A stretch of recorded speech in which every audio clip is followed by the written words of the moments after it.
Good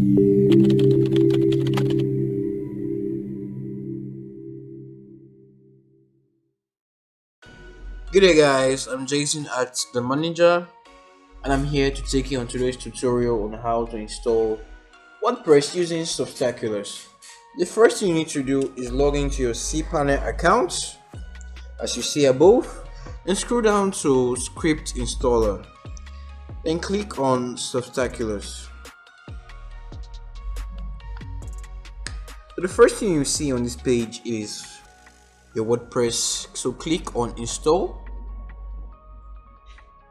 So guys, always remember to remove your WordPress URL from a directory or a folder.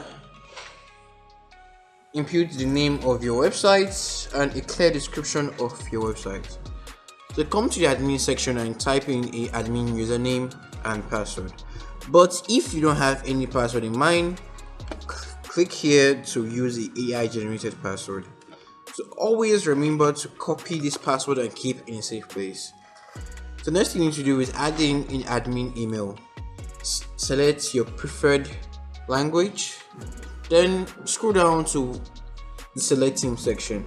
So here all you have to do is click on show all themes, then select a detailed theme that explains your website. Click on it, select it and install. So guys, it took a few minutes for it to actually install.